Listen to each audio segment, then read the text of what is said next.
What's up with it, y'all? So today I'm finna be talking about Vedic astrology, right? And now check this out. Well, not even just Vedic astrology in general. Astrology just period, right? So now you see a lot of people asking about many different astrologies, right? Egyptian astrology, Vedic astrology, tropical astrology, just Western astrology in general. I'm talking about Mayan astrology. Every form of astrology, people are always sitting around wondering, okay, is it factual? Does this work better than the other? I'm gonna keep it 100% honest. My favorite, my go-to from what I've seen in my life, the best astrology to me is going to be Vedic astrology, Vedic Sidereal astrology, by the books, literally by the Jyotish books. Yes, I'm not going to lie. But the thing about it is that I used to study tropical astrology before as well. So tropical astrology still provides very good, deep answers as well too, right? So really what it's really all about, everybody, is about how good you are as an astrologer, how good you are at being not only extremely analytical, but also merging your extremely analytical nature with a strong, positive, intuitive layer as well, right? You see what I'm saying? Because when you're reading birth charts, when you're looking at planets, when you're looking at this, that, and third, what does Saturn mean over here?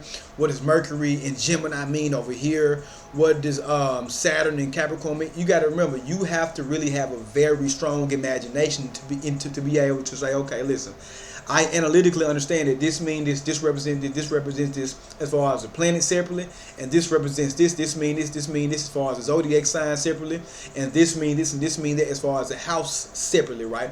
Then you have to kind of merge all of those meanings together, infuse them together, in order to be able to come out with like a certain outcome on what will happen or what's going on inside of the house from a very accurate stance, right?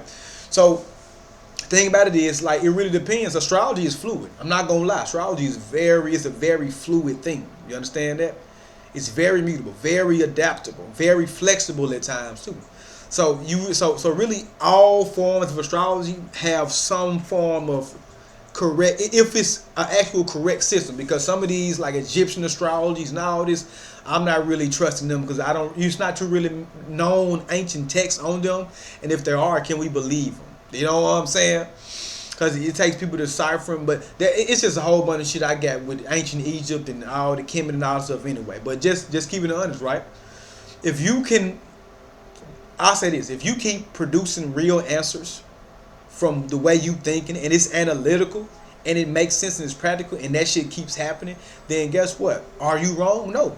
You keep assessing the situation in whatever way that you assessing it, right? You see what I'm saying? And you keep getting right. Now, are you going to be completely right about everything that you might be saying? You might be off about a little something, but overall, whatever viewpoint you have on this shit, they keep coming out and be accurate and true, right? So, whether that's Vedic, whether that's tropical, whether there's any form of astrology, if you can see the consistent, you know what I'm talking about, patterns, the patterns consistently show up in real life, then it has to be valid, right? This is where it crosses the line that when every astrology system I've touched has been valid. From the Chinese astrology, the tropical astrology, the Vedic. I just seen Vedic be way, way, way more in depth. So the other shit was also correct, but this one, from what I've seen, so much. I got over 250 birth chart reading paid reviews. You see what I'm saying? People pay me to read a chart. I do it, leave me a review, boom. Understand that? So Vedic astrology was just able to be way, way more nuanced, way, way more correct. You got gods, everything inside of it. You might be like, well, regular astrology, we have gods too. We got Uranus, that's already a god itself, or we got the asteroids. I'm not talking about that. I'm talking about the nakshatras and then the divisional charts, all that shit that comes from Vedic astrology, right? So do all forms of astrology work? Yes, it really depends on the practitioner. How good are you? How studied and learned are you? And not only that, how much experience do you have in the field with reading real clients on the spot? You see what I'm saying? Sitting down one-on-one or reading in front of people. How comfortable are you with that, right? Are you saying shit like, oh, you're a Gemini, you're going to be talkative and chatty and shit? Or are you saying shit like, you know what, hey, you got Aquarius, Ascendant, Cancer rules over your sixth house, which means the moon rules over sixth house. Your moon is also conjunct your 12th lord, and it's in the first house. Your mother may be a strong enemy inside of your life. She may cause emotional turmoil. This, that, and third. She also might have some type of, like, you know, health issues. Or are you that type of astrologer? You understand what I'm saying? So both things can be right because you can, but you see, it's a different level. One is very surface, which make people say, "Well, that can be anybody," and the other one's like, "Hold up, that's very specific because that don't happen to everybody." So yeah, so can all astrology systems more or less work to a certain degree. However, what I do feel like Vedic is superior, and after that, it's going to be tropical astrology. Then after that, you're gonna go to like Chinese astrology. Other than that.